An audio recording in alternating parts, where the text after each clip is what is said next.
Thank you, Madam Chair. I beg to move that this House has considered the cost of living in the UK. And I am delighted to secure this debate today. It's a very timely debate.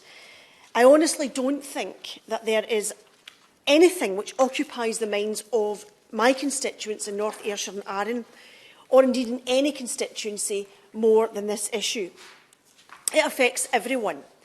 Everyone has noticed their monthly outgoings are rising. Energy costs are up, food prices are up, fuel prices are up, clothes prices are up. And in this context, it's no surprise to learn that consumer borrowing is also up, which will throw many into unsustainable debt as they struggle to keep up with essential bills. There can be no doubt that we are currently caught up in a genuine, biting cost of living crisis, and it's simply not good enough that whilst our families, our communities and our pensioners are suffering, this government is eating itself alive over whether or not the Prime Minister knew he was actually at a party when he attended a party at the address where he actually lives. Now, I want to begin by saying a few words about the cost of energy. We know that gas and electricity bills are expected to rise significantly in April, when the energy price cap is predicted to reach £2,000 per year, or £165 a month. This represents a 45% increase, although there are reports of even steeper rises. No wonder National Energy Action believes that 6 million households are expected to be in fuel poverty by April, a 50% increase from last year, hitting the poorest families hardest, who of course spend most of their proportionate income on energy. The reality is that wages are simply not keeping pace with the rise in the cost of living, as highlighted by the Office for National Statistics, with the Office for Budget Responsibility indicating that average real wages will be lower in 2026 than they were in 2008. Instead of a rising price cap, an emergency financial package must be introduced to support the most vulnerable to help families cope during this crisis. The cost of living is real, and it is only going to worsen as energy bills rise, alongside regressive tax hikes and inflation pushing more and more people into poverty, with the ending of the universal credit uplift and working tax credit imposing the biggest overnight cut to welfare in 70 years. The situation for too many of our constituents is critical. The changes to the universal credit taper rate are welcome, but it's not enough to help those who are struggling with this perfect storm of financial pressures. And let's not forget, I will in just a moment, and let's not forget, apart from the suffering of the cut in universal credit, which will cause to those on low incomes, it also will take £460 million out of Scotland's economy. Money that would be spent in local shops, stimulating the local economies in our communities in each and every town. And it's a cruel irony that just as the Scottish Government introduced the Scottish Child Payment, the UK Government chose to remove the £20 universal credit uplift across the UK, pulling the rug away from struggling households in Scotland. It really is, that example really crystallises a tale of two governments. And I've heard people in the chamber yesterday, Madam Chair, saying, well, if the SNP are so concerned about the cost of living crisis, they should do more in Scotland to support the people who are suffering. And I say to the Minister that in Scotland, the bedroom tax, the hated Tory bedroom tax, has been fully mitigated by the Scottish Government, a tax, incidentally, that disproportionately hits the disabled hardest. And the Scottish Government have brought in, I don't actually have time to mention them all, a whole range of support to support those who are suffering within its own fixed budget.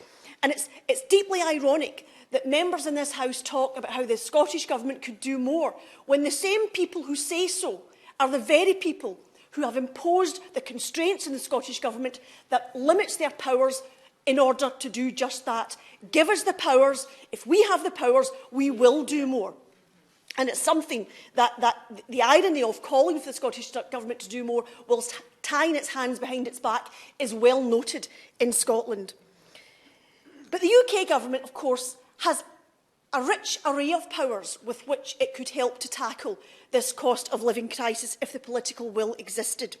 It could introduce a real living wage, as it says on the tin, related to the cost of living instead of its current wee pretendy living wage. It could increase statutory sick pay, which is amongst the lowest in Europe. Unless the real living wage replaces the pretendy living wage as the cost of living rises, more and more people will find they have less to live on as their pay is eroded. The sad fact is that the UK shamefully has the highest poverty rate and the worst levels of inequality in all of North West Europe, with 11.7% living in relative poverty. Around two-thirds of working-age adults, 68% in poverty in the UK, live in a household where at least one adult is working. That figure is at an all-time high. This is driving unsustainable debt, with around 3.8 million households carrying an estimated of £5.2 billion of arrears in household bills, a figure which has tripled since the pandemic. People are borrowing more to pay for basics and essential bills. Further, the Chancellor could cut VAT on energy bills, provide emergency loans to energy companies who are teetering on the brink. He could rule out a rise in the energy price cap and reintroduce the £20 per week uplift in universal credit. It could also, if the political will existed, and I fear it doesn't, replicate the Scottish Government's child payment across the UK. And as household energy bills soar, fuel costs are rising too. This just doesn't hit motorists hard. It also has a wider impact on industry as well, because it pushes up the price of food, goods and other services. And amongst all this pain being suffered by our constituents and communities, piled on top of it, we are approaching the highest tax burden since the early 1950s with the national insurance hike. And the consequences for our poorest could not be more stark. They could barely be more harsh. And the national insurance hike means that workers earning as little as £10,000 will soon pay a national insurance rate of 13.25%. Regardless of income, that will be the level of pay. And if student loan repayments are included, graduates earning just over £27,000 will pay a marginal tax rate of 42.25%. And the Tories call themselves the party of low taxation. And all of this will act as a drag on recovery, as UK consumer confidence is at its lowest level for 11 months, as people understandably worry about surging inflation, which is expected to rise to a staggering 7% by the spring. And it looks much more bleak when you factor in the Brexit effect, which I know the government doesn't like to talk about, but let's do so for a minute. The Office for Budget Responsibility, the UK government's own forecaster, suggests that the worst is yet to come.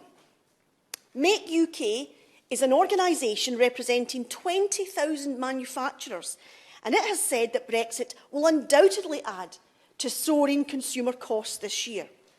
Squeezed supply chains are under pressure, with delays at custom delays, border red tape and labour shortages, with additional costs ultimately borne by consumers. Last month, as the Honourable Gentleman was indicating in his intervention, last month we saw £15 added to the average price of groceries, and the rate of food price increases are set to increase further this year, just as the national insurance hike is set to bite into pay packets in April. And of course, let's not forget the promises that were made, the pictures that were painted of the sunny uplands as we approached Brexit. We were told that VAT on energy bills would be scrapped. Now we're told we can't do that because that would be a blunt instrument. We were told that the price of food would go down. In the wake of Brexit, this message slightly changed to there will be adequate food. But we see the price of food rising fast.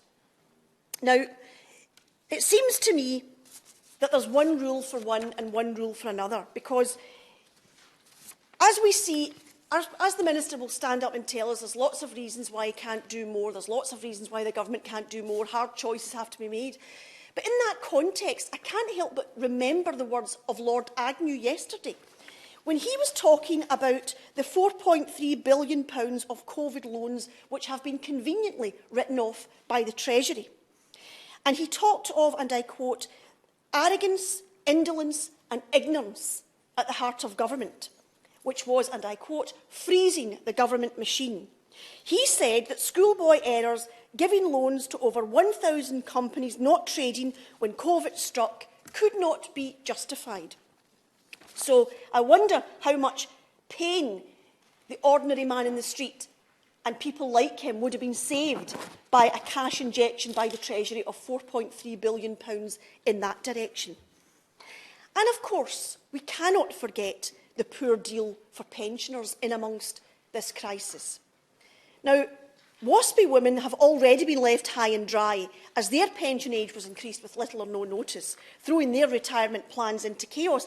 And I once again, Madam Chair, want to head off the allegation that the Scottish Government are so concerned about that, the SNP are so concerned about that, they can help WASPI women.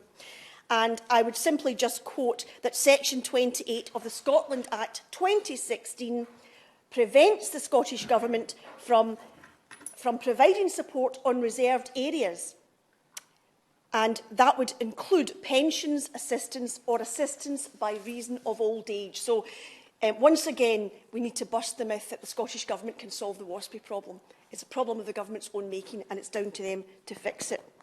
But as I say, if the Scottish Government had the powers, we would be happy to do so with all the levers of an independent country. Now, those who have finally reached state pension age now find they are being clobbered again, as the triple lock has been abandoned. The triple lock abandoned right in the middle of a cost of living crisis. State pensions have to keep pace with the cost of living. Otherwise, we will see older people languishing in poverty as the threat of a rise in morbidity this winter from the cold looms large. And I'm going to say that again because it's actually outrageous. There is an expectation this winter that death from the cold amongst older people will rise this year. I don't even know what to say about that. It's so appalling. Pensioner poverty has risen to a 15-year high under this government's watch, as 985,065 pensioners have been directly impacted by the breaking of the triple lock, despite the fact that UK pensions are the least generous in North West Europe. So not only are they the least generous, they are also being clobbered by this government in the middle of a cost of living crisis.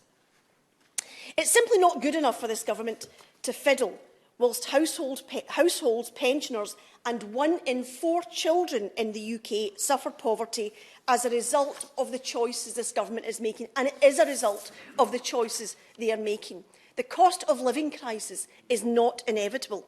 Of course, there are factors at play such as global energy challenges and the all too predictable consequences of Brexit driving up prices due to supply issues. Would my honourable friend give way? I will indeed. I'm grateful my honourable friend mentioned energy prices. I wonder if you agree with me that the UK Government's penchant for reducing investment in onshore wind farms, as well as removing subsidies for offshore, specifically in Scotland, undermines not only renewable energy, but the production of the cheapest energy that this United Kingdom of Great Britain and Northern Ireland can provide, therefore lowering energy costs for our constituents. Absolutely, and once again, it's yet another example of the skewed priorities of this government. No joined-up thinking, no strategic thinking. Of course, it's a government that is not focused on governing at the moment. It's a government which is tearing itself apart with its own internal struggles. However, there is action that this government can take and should take to see people through this perfect storm of rising costs. To stand by and do nothing to alleviate this very real crisis, while so many of our constituents, and the Minister's constituents, it has to be said, across the UK, so many of our constituents suffer, to do nothing is not acceptable.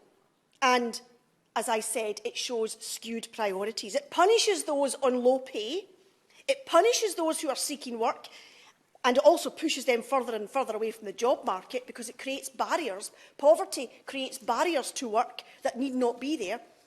And perhaps worst of all, it punishes those whose health prevents them from working. And in amongst all that, it punishes the children in the households of all those who are struggling during these difficult times, because it blights their childhood with poverty. And I can tell the Minister that the scars of childhood poverty do not easily heal and are never forgotten. This government could, if it wants to, it could do more. It could use its powers for good. It could use its powers to protect and support those it is supposed to serve. And I urge the Minister to make the case to his government to do so. Yeah.